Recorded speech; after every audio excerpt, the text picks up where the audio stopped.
You're listening to The Storage Papers.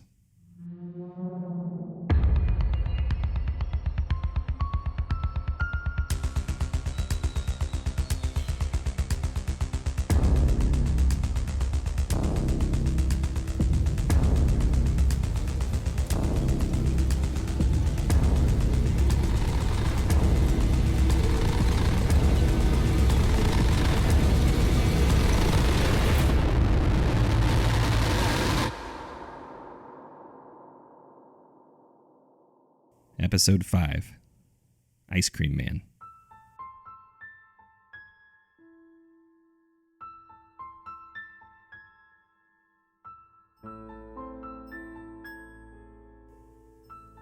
I remember growing up in the 80s and playing outside all day during the summers.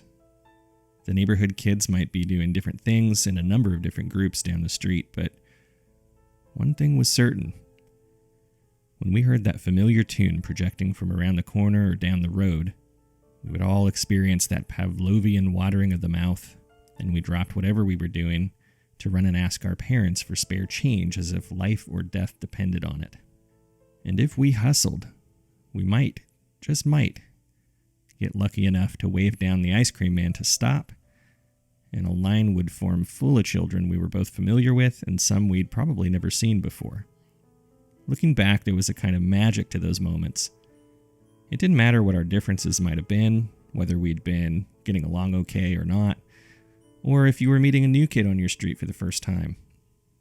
We all put it aside for just a few minutes to wait in line and enjoy some ice cream together. Today's witness statement comes from Marianne Ward, a single mother who worked 2 jobs to provide for herself and her daughter Chelsea, who probably had similar experiences chasing down the ice cream man during her summers off of school.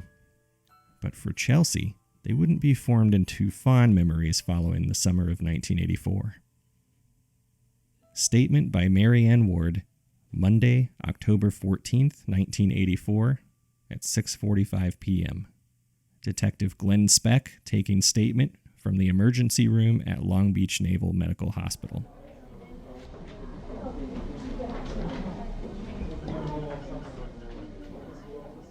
I need to find out what happened to my daughter. Chelsea has always been an outgoing and fun-loving 7-year-old, but she's been out of it since they found her this morning. She won't eat. She refuses to speak to me. I can't even tell if she understands what I'm saying. All she does is look off into the distance with a 1,000-yard stare. I mean, she'll look at me when I try to get her attention, but I can't tell if she's processing anything I'm saying. I think something traumatic happened to her, and I just want my little girl back. No one knows anything about the few hours she was gone, but I can tell you what happened leading up to her being missing. Last Friday night we had a sleepover. One of her friends from school was invited. Grace is her name, and she slept over several times before. Her mother, Debbie, and I are both divorced, and we developed a great friendship over the last several years. The night was fairly uneventful for the most part. We ordered pizza, and after dinner, the kids rolled out sleeping bags in the living room and watched some movies while I read a book on the couch.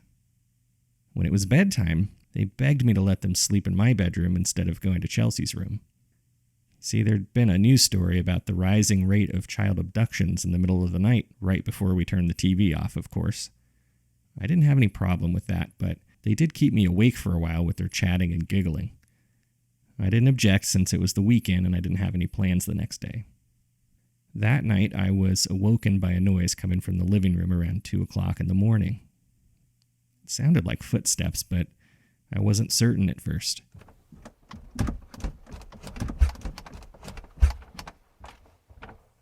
I laid in bed listening to make sure I hadn't dreamed the noise, but I figured one of them might have gotten up to use the bathroom.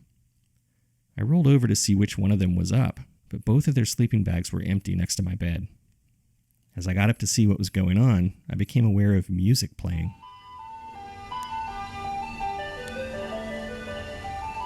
It sounded like the same music that you hear being played when the ice cream truck drove down the street during the summer. But I couldn't be certain, and after all, it was 2 o'clock in the morning.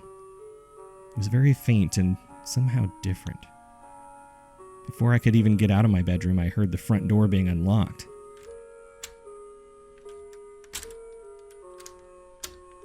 I had a deadbolt and a sliding chain lock, which I could hear being unlocked from the inside. At that point, I rushed down the hall and into the living room to see what was happening. And as I arrived, I saw both girls had also opened the front door, as well as the screen door, and were walking outside. I told them to stop, and they acted like they hadn't heard me. I had to go to them and grab their arms to lead them back in the house. Both of them had this catatonic look on their faces as if they'd been sleepwalking at the same time. Then simultaneously, as if they rehearsed it, they both said, "The ice cream man is here, I need to go." Then the music began to fade, and it was like they returned back to normal as soon as it got quiet again. They were confused and somewhat alarmed. Grace really seemed bothered that I was holding onto her arm and shook loose. I apologized and asked them why they were going outside, but they didn't seem to recall doing that. The next morning, when Debbie picked up Grace, she was greeted at the door by a big hug from her daughter. Apparently, she was anxious to leave and blamed me for, quote, acting scary. I tried to call Debbie a couple times this week, but she hasn't returned any of my calls yet. I'm a little concerned about what Grace could have told her, and one or two at least hear from me about what happened, but I'm far more concerned about Chelsea now. The following night, on Saturday, it happened again right at 2 a.m. Chelsea'd been in her room this time, and the door creaks when it opens. That's what initially woke me up, and as soon as I heard it, I got up. Fortunately, she was still in our hallway headed towards the living room, but when I called her, she didn't reply. Then I could hear the ice cream truck music again, and again, it seemed off-tune. I decided to follow her to see if she went for the door again, and she did. Once again, I had to grab her arm and pull her to keep her from going outdoors. And again, she said, "The ice cream man is here, I need to go." As soon as the music stopped, she snapped out of it and asked to sleep in my bed the rest of the night. She was extremely frightened and crying this time. For the entire week, I was afraid to go to sleep. On Sunday night, I ended up staying up the whole night, and then I called in sick to work and stayed home after I took Chelsea to school. The rest of the week, I set an alarm to go off at 1:55 a.m. I wasn't able to go to sleep after my alarm went off any of these nights, and on Friday night, it happened again. My alarm went off at 1:55, and the music started up at 2 a.m. on the dot. Chelsea had been sleeping in my bed. I watched as she stood up and walked out of the room. This time I tried to catch her before she even got out into the hallway. I tried waking her, calling her name softly at first while I grabbed her arm above her elbow. She wasn't responding, so I pulled harder, and I called her name louder with each attempt. She made it out into the hallway, and I still couldn't get her attention. I felt like no matter how hard I pulled, she moved forward with the same slow walking pace as if I wasn't even there. It was like she had superhuman strength. The only reason she didn't leave the house successfully is because I blocked the front door with my body so she couldn't reach the locks. This whole time I'd been behind her trying to pull her away from the front door, but I hadn't noticed her face until I got in front of her. Her eyes were pitch black, like hollowed out holes, and she had black tears rolling down her cheeks. Then a voice came out of her that wasn't hers, saying the same thing as before, but angrily, in what sounded like a distorted adult male's voice. "The ice cream man is here. I must go."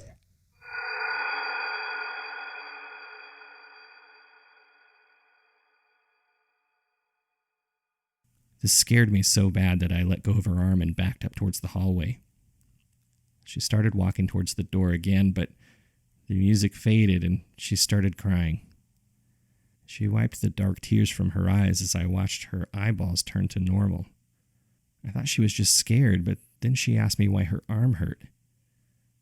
I could see swelling beginning above her elbow where I'd grabbed onto her, which quickly turned into bruising. This all frightened her significantly more when I told her how hard I'd been trying to pull on her to keep her from leaving the house. Both of us were scared. I didn't know what to do or who to call. Nobody was going to believe this. And then last night, she managed to get out the front door without me knowing.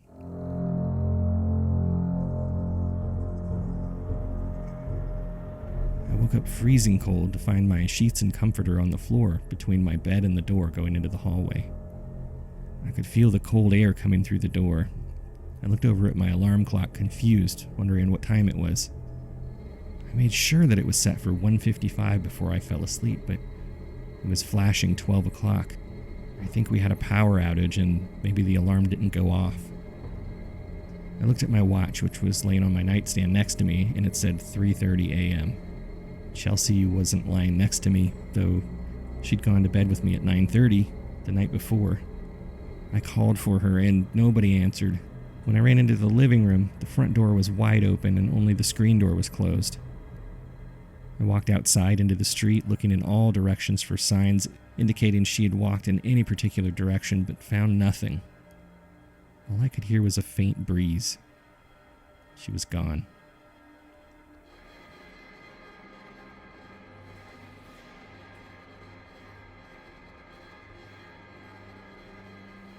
I went back inside to search the rest of the house just in case she was in another room before I called the police. I remembered hearing somewhere that they couldn't file a missing persons report for 48 hours, so I told them we experienced a break-in and my daughter was missing. They arrived within about 10 minutes, and I only let them know limited details about what happened because I didn't want them to think I was crazy. Just that I'd woken up and she was gone with the front door open. They were in my house for a couple of hours until the sun started coming up, and that's when I received a phone call from my friend Debbie. It was the first time she had attempted to call me since the sleepover, and she was in a panic, crying, asking if I'd seen Grace. Debbie said she just woke up for the day and Grace was gone. Her front door was wide open too, and I told her I was experiencing the same thing. I offered to go pick her up so we could drive around to look for the kids, but she wanted to call the police first. So I left my house around 6 in the morning today. I drove around for hours with my window open, yelling her name. I had to stop for gas once, and I just kept driving. At one point I stopped over at Debbie's house. Grace had been found shortly after our phone call this morning. Apparently she only made it a couple hundred yards from the house when an early rising neighbor found her and brought her home. Debbie was surprised to hear that I hadn't found Chelsea yet, so she and Grace began driving around in their own car to help. I told her where I'd already gone, and we split up the rest of the town to cover more ground faster. Then by 3 this afternoon, I was feeling defeated, and I had some time to think about other things I could try. She had a few friends within walking distance, so I got out my black book thinking I'd make a few phone calls. As I picked up the phone to dial, one of the policemen was knocking at my door. He said they found her, and they'd been trying to call me, but couldn't reach me at my home phone number. Apparently she wouldn't talk to them, and social services had been called out for what he described would be a routine check-in. Nothing to be worried about. I immediately thought about the bruises on her arm. When I arrived at the police station, they indicated they'd just taken her to the emergency room for a medical examination. You want to know how to make a mother worried sick? Tell her that her kid's in the emergency room and fail to provide any additional information. Well, I hurried over to the ER, and I've been waiting here ever since. Thankfully, there's been nothing identified as medically wrong, though the social worker asked me about the bruising on her arm before they allowed me to see her. I'm so glad they found her, but right now they have no idea what's wrong with her. The police officer who found her came to check on her and speak with me. Said he found her in a junkyard. She didn't respond to him at all when he tried to get her attention at first. He said she was just standing there next to an old, rusted-out van.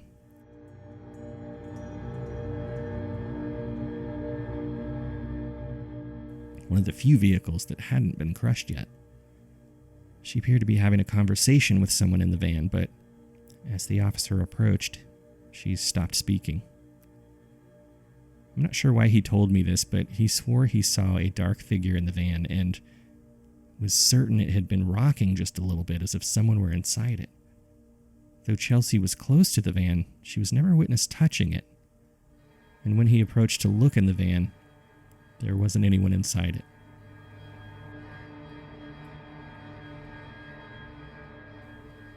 What he did find was horrendous.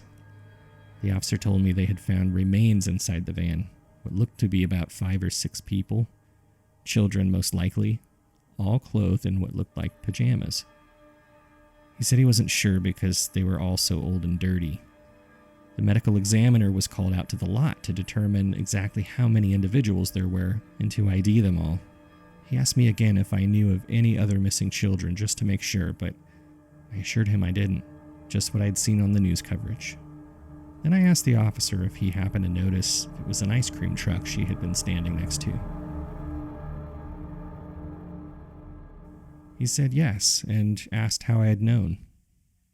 I just told them what she'd been saying about needing to go because the ice cream man was there. He looked just about as confused and horrified as I had been feeling. I just want to know what happened to my daughter. I'm not sure how I'm going to be able to ever sleep at night now.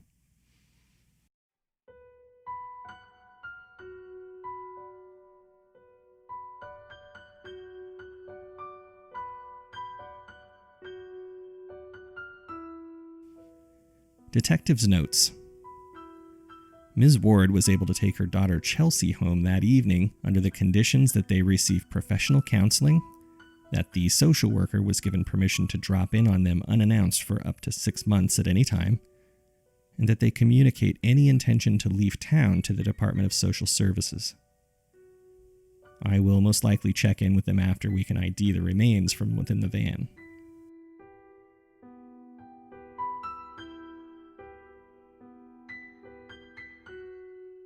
Additional notes following 6-month check-in. Everything appears to have gone back to normal for the Wards. Chelsea is undergoing some counseling, and the social worker indicates no further check-ins are necessary. Chelsea is speaking, attending school, and performing well, but she still has little memory of the events leading to her disappearance.